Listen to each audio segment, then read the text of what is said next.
Kenji बहुत थका हुआ था। जिंदगी मुश्किलों और दुखों का एक तूफान बन गई थी। हर बीतते मौसम के साथ उसका दिल दुखता था। यादेन एक मिथक अदवा सा गीत बरबर बजाते रहता था। उसने प्यार किया था और खोया था, कोशिश की थी और हार गया था। लगता था जैसे पूरी दुनिया का बोझ सिर्फ उसके कंधों पर है। हर दिन पिछले दिन से भारी लगता था। दुनिया के रंग फीके लगते थे। बच्चों की हंसी एक दूर की गूंज सी लगती थी। केंजी जिंदगी में एक भूत की तरह घूमता रहता था, अनखा देखा और अनसुना। उसकी कभी चमकती हुई रूह हवा में तितारते हुए कैंडल की तरह थी, जो बुझने के कगार पर थी। आशा, जो कभी उसकी जिंदगी की रोशनी थी, अब एक दूर की याद सी लगती थी। एक ठंडी सुबह केंजी खुद को एक शांत झील के किनारे पर पाया। पानी से उठती हुई धुंध उसके अपने दिल के धुंध के जैसी थी। क्या यही है, उसने सोचा, क्या जिंदगी में बस यही सब है? दर्द और निराशा का कभी न खत्म होने वाला सिलसिला। जैसे ही उसने शांत पानी में देखा, एक आंसू निकल आया, जिससे एकदम सही प्रतिबिंब बिगड़ गया। यह पूरी तरह से निराशा की घड़ी में था कि केंजी को कुछ गहरा एहसास हुआ। वह लड़ते लड़ते थक गया था, दुखी होते होते थक गया था। वह शांति के लिए तरस रहा था।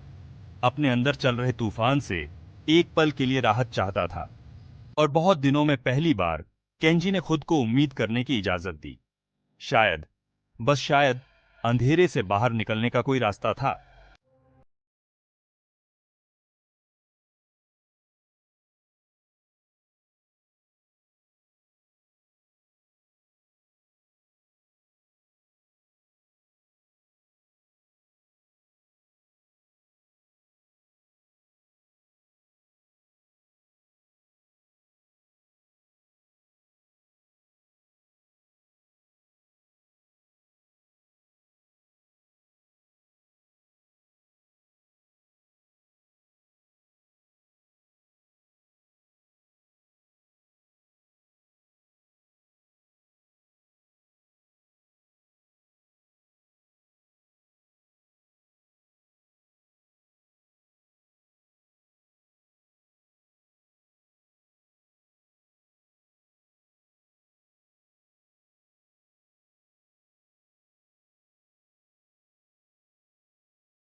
केंजी की यात्रा उसे हलचल भरे शहरों और शांत गांवों से लुढ़कती पहाड़ियों के पार और बहती नदियों के किनारे ले गई।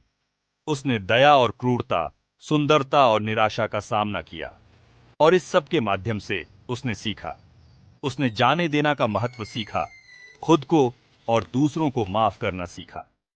उसने सीखा कि सबसे अंधेरे समय में भी सबसे अप्रत्याशित जगहों पर उम्मीद खिल सकती है। एक शाम जैसे ही सूरज ढलने लगा, पूरी भूमि पर लंबी परछाइयां पड़ने लगीं। केंजी एक घाटी में बसे एक छोटे से गांव में पहुंचा। हवा में शांति की एक भावना गूंज रही थी, जो उसने वर्षों में महसूस नहीं की थी। गांव वालों ने उसका खुले हाथों से स्वागत किया, अपना भोजन और कहानियां साझा की। बहुत दिनों बाद पहली बार केंजी को अपनेपन का एहसास हुआ। उसने अपने दिन गांव वालों के साथ काम करने, उनके खेतों की देखभाल करने और उनके प्राचीन शिल्प सीखने में बिताए। उनके जीवन की सरलता, प्रकृति की लय ने उनकी आत्मा को सुकून दिया।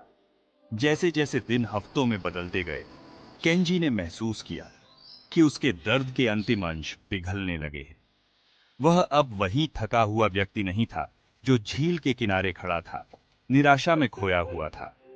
उसे एक उद्देश्य मिला था, आगे बढ़ने का एक कारण। साल बीतते गए और केंजी गांव का एक अभिन्न अंग बन गया। वह अब अपने अतीत के भूतों से प्रेत बाधित नहीं था। दर्द पूरी तरह से गायब नहीं हुआ था, लेकिन अब वह उसे नियंत्रित नहीं करता था।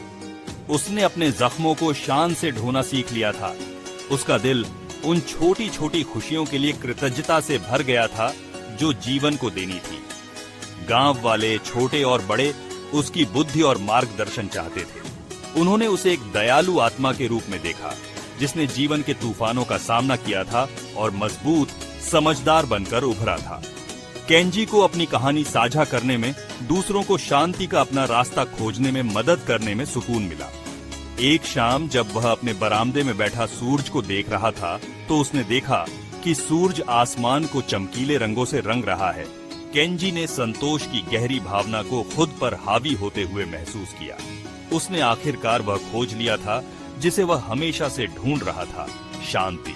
दर्द या कठिनाई का अभाव नहीं, बल्कि जीवन को उसकी सारी गंदी सुंदर जटिलता में गले लगाने की क्षमता। उसकी आत्मा अब दुखी नहीं थी, बल्कि एक ऐसा दिल था जिसने प्यार करना, खोना, जीना और अंततः जीवन के ताने बाने में शांति पाना